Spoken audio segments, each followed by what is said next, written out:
Vamos a arrancar con esta presentación son las directrices para la gobernanza de las plataformas digitales.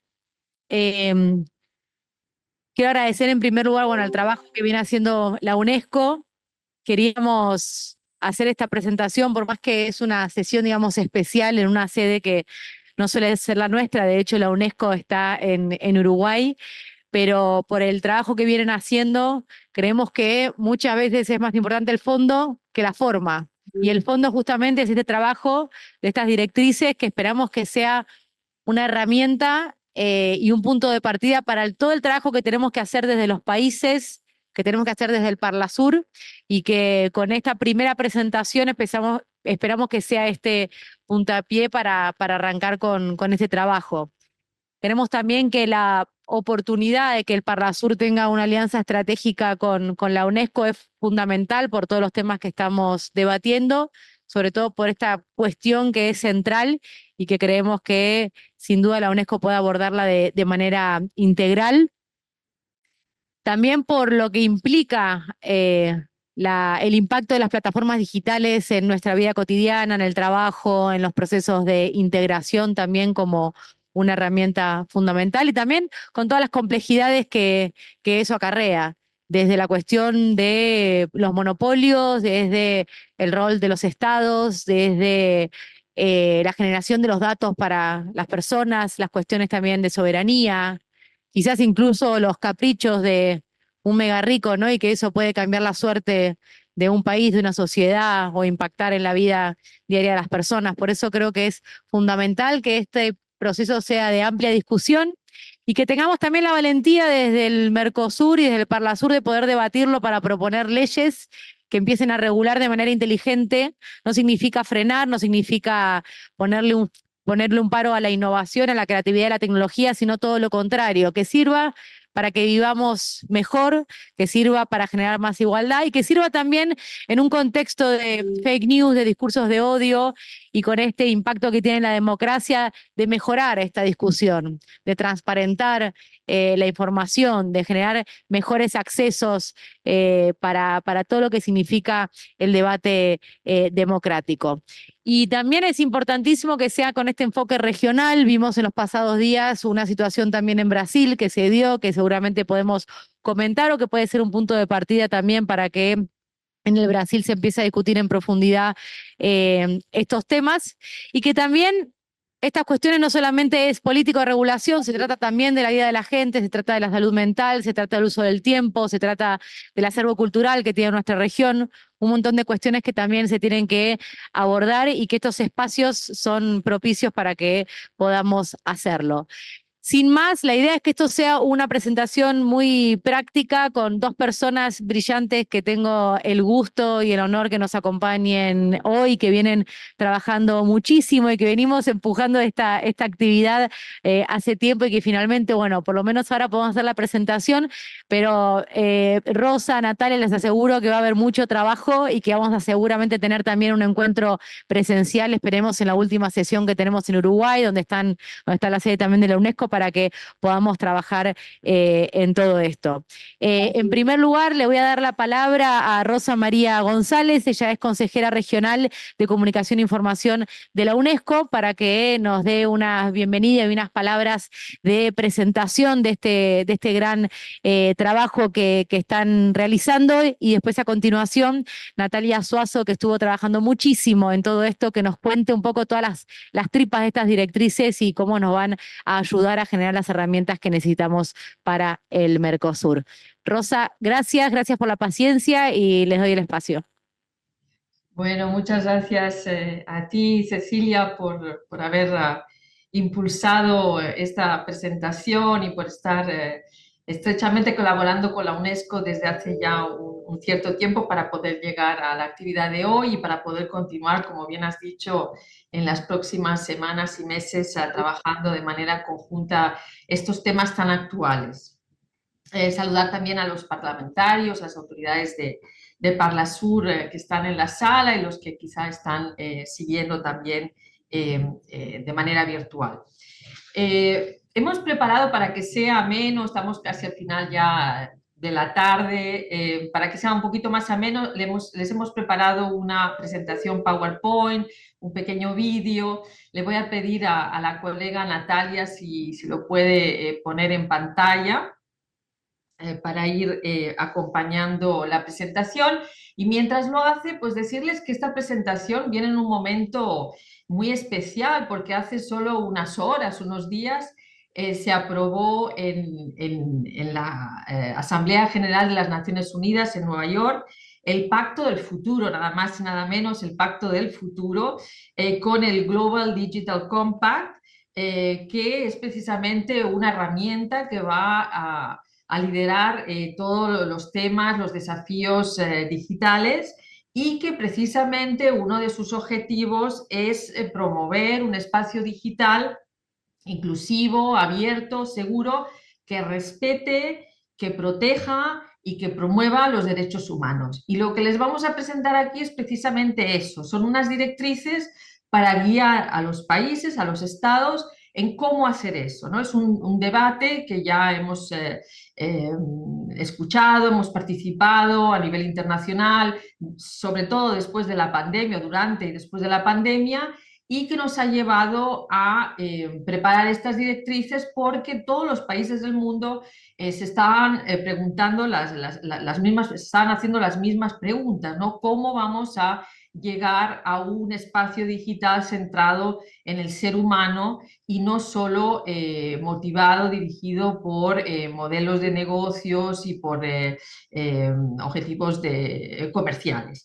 Entonces, el Pacto para el Futuro hace un llamado urgente para terminar con todos estos fenómenos que hemos estado observando, sobre todo a partir de la pandemia, que son el fenómeno de la violencia en línea, el discurso de odio, la desinformación, la discriminación, el bullying, las teorías complotistas, que son todos estos fenómenos que se han estado multiplicando desde los últimos años, y que se han visto amplificadas, por supuesto, por la tecnología. Entonces, si pasamos a la próxima slide, muchas gracias, Natalia.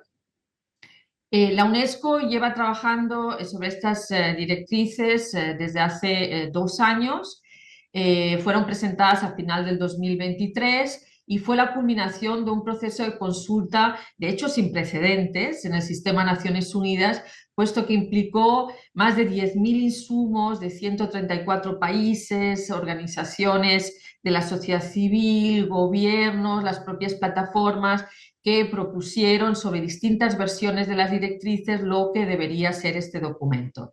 Hubo una conferencia el año pasado, en febrero, con 4.000 participantes, que también ayudó a darle forma a este documento o a esta herramienta que les vamos a presentar, que ya está disponible en 12 idiomas, y que también desarrollamos al mismo tiempo que lanzamos una encuesta junto con Ipsos para ver exactamente cuáles eran las preocupaciones de las personas de a pie, digamos, sobre estos temas, de estos desafíos del mundo digital. Y si pasamos a la próxima página, gracias.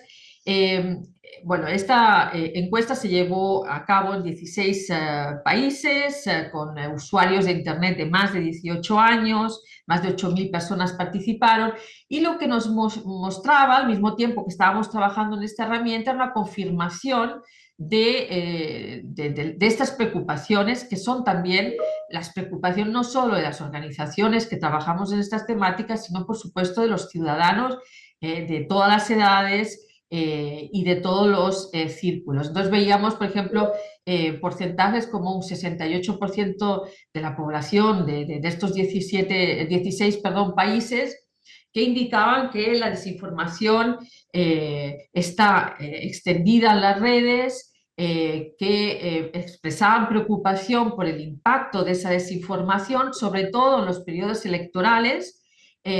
Algunos de ellos se mostraban muy preocupados, y casi el 70% ya habían tenido que enfrentarse con discursos de odio en línea.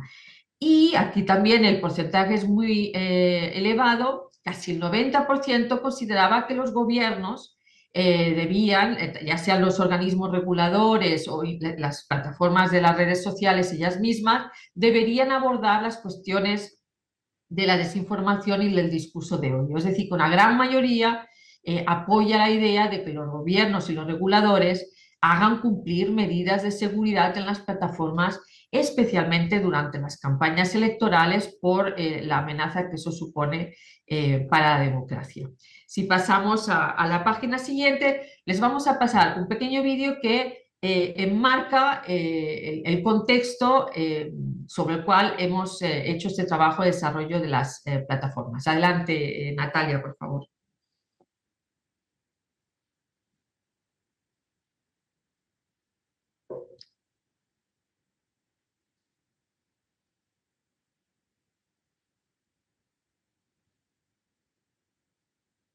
¿No se escucha el video? ¿Tiene que tener audio, Rosa? O Tiene que tener audio, a ver si nos Natalia. ayuda del equipo técnico.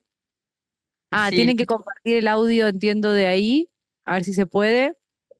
bueno. A desmutearse el Zoom. A ver, intento iniciarlo nuevamente y ustedes me avisan si se escucha o si no, por favor.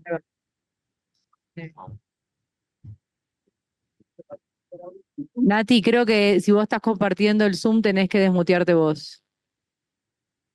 Estoy desmuteada. Si quieren puedo intentar abrir el video en YouTube o les puedo pasar el link para que lo vean desde allí. ¿Querés avanzar, Rosa, y yo se lo paso a la organización para que lo pongan desde allí? Bueno, Ah, de acuerdo. le Entonces, pasa el link y lo pasan desde aquí, entonces. bueno, ¿Te parece? muy bien. Bueno, entonces continuemos y pasemos una página más, una slide más, Natalia.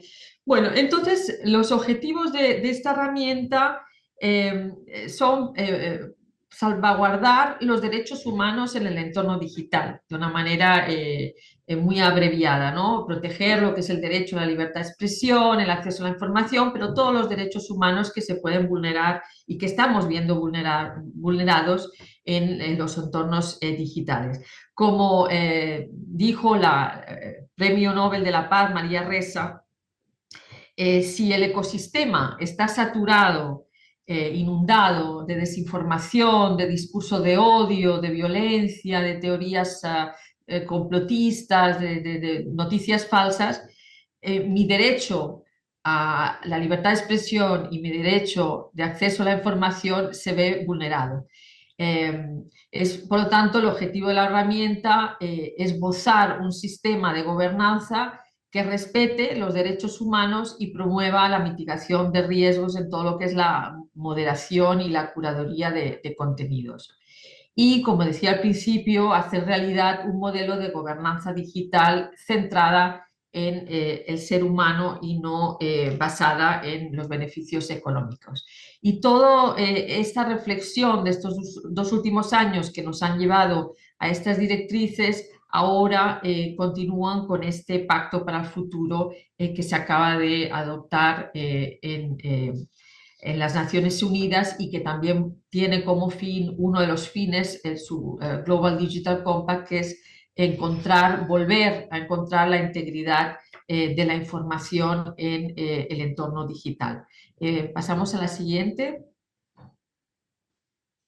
La herramienta también permite identificar los deberes, las responsabilidades y los roles de cada actor para que puedan rendir cuentas según lo que cada uno de ellos tiene como responsabilidad en este ecosistema digital y permitir así, como decía, el derecho, el ejercicio del derecho a la libertad de expresión para todos, pero particularmente para los grupos en situación de vulnerabilidad, las mujeres, los niños, las niñas, comunidades indígenas, periodistas que sabemos que están particularmente atacados en el entorno digital, artistas, defensores de derechos humanos y del medio ambiente.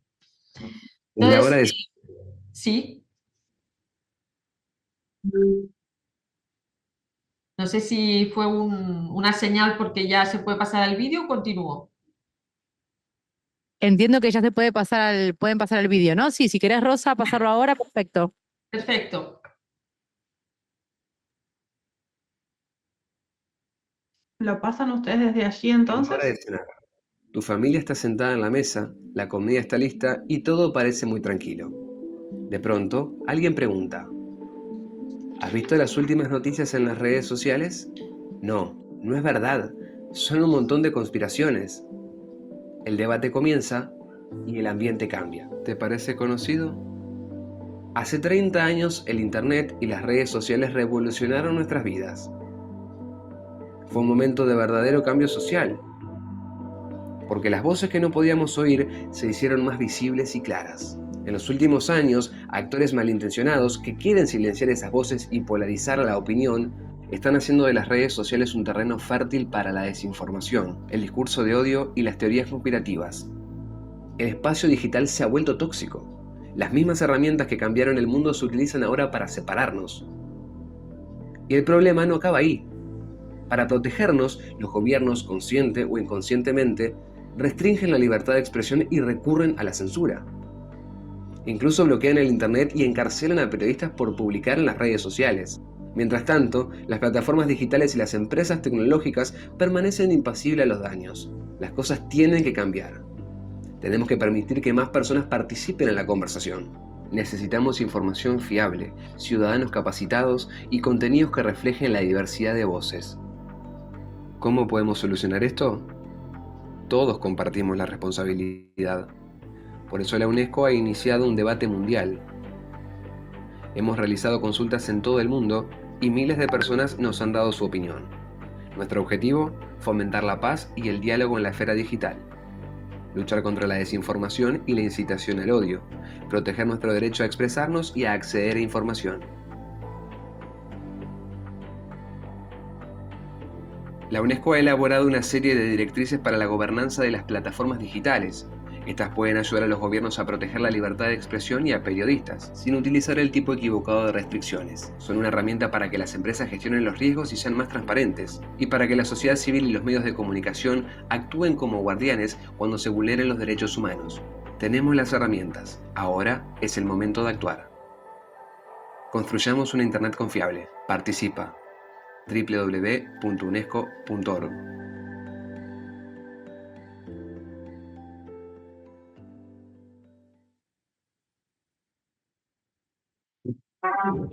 ¿Le sumamos una magia más? ¡Huevo, digo huevo! ¡Huevos! Doble huevo, siempre, pa. Vamos. Bueno, entendemos que terminaron el video, ¿correcto, Cecilia? Muy bien, entonces Sí, continuamos, Rosa. ¿Continuamos? Sí, Sí, por favor. continuamos. Los escuchamos. De acuerdo. Bueno, entonces, ¿cómo utilizar estas directrices? Bueno, precisar que no son directrices para un solo actor, son directrices que exigen un enfoque de múltiples actores para la gobernanza de las plataformas digitales. Están diseñadas para aplicarse de una manera modular, digamos, en el sentido de que en cada país, dependiendo del contexto, de la presencia o la existencia o no de un regulador independiente, podrá decidirse, dirigirse más hacia mecanismos de corregulación, autorregulación, o hacia marcos regulatorios en los que los reguladores tomen decisiones finales sobre el establecimiento de reglas. Es una herramienta que tiene como utilización una amplia gama de formas de gobernanza. Y lo que propone es una herramienta, es un enfoque global, una referencia común para evitar la fragmentación de enfoques de los países, ¿no? Cuando vemos cómo ya hay ciertos países que se están enfrentando a estos desafíos, pues propone poder enfocarlos de una manera común, con un enfoque consensual, con una metodología y con una terminología consensuada a nivel internacional. Son adaptables a todo tipo de tecnología, no son herramientas que vayan a estar obsoletas con la introducción de una tecnología en particular, pueden adaptarse a la inteligencia artificial, pueden adaptarse a tecnologías que a lo mejor todavía no conocemos. Y se apoyan, y eso ya lo va a decir con más detalle Natalia, se apoyan también en políticas de alfabetización sobre alfabetización mediática informacional para empoderar a la ciudadanía a consumir responsablemente y críticamente la información y los distintos medios de comunicación. Si pasamos a la siguiente, ya casi último comentario, decir que las herramientas establecen las responsabilidades en este ecosistema digital, qué es lo que deben hacer los estados, qué es lo que deben hacer los reguladores independientes. Bueno, los estados deben hacer proteger y hacer cumplir los derechos humanos en conformidad con las normas internacionales, deben evitar el uso de medidas arbitrarias, los reguladores independientes deben estar equipados, tener el conocimiento para poder hacer cumplir estas normas internacionales de derechos humanos. Las organizaciones internacionales también tenemos una responsabilidad de apoyar a las distintas partes interesadas en lo que es la asistencia técnica, el monitoreo, la denuncia de violaciones de los derechos humanos.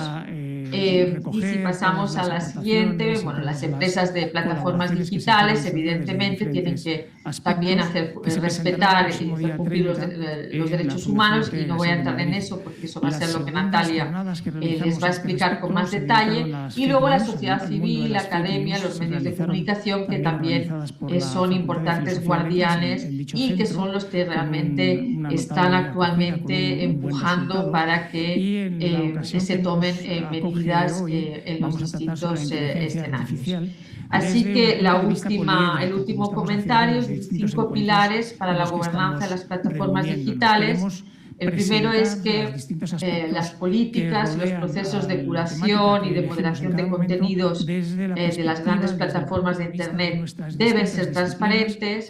Hay consenso, creo, internacional de que hasta ahora la autorregulación de las plataformas no ha sido eficaz y esos procesos no son transparentes. El segundo pilar es que haya controles y contrapesos que estén institucionalizados, que se conozcan formalmente. El tercer pilar es que los procesos de gobernanza deben ser abiertos y accesibles para todas las partes interesadas, particularmente los grupos más vulnerables. Cuarto pilar, debe haber conocimiento, son temas nuevos, debido a la opacidad se conocen poco, el tema de los algoritmos, la curación, la moderación, se necesitan conocimientos para poder abordar estas temáticas. Y el quinto pilar es que se debe buscar proteger y promover la diversidad cultural y la diversidad de expresiones culturales. Les dejo con estos 5 pilares y le paso la palabra a Natalia para que continúe presentándoles esta parte. No está contemplado ni las memorias de verificación de los estudios y porque probablemente el vicerrector de grado que está... Gracias, Rosa. Buenas tardes a todos. Sigo yo con estas directrices.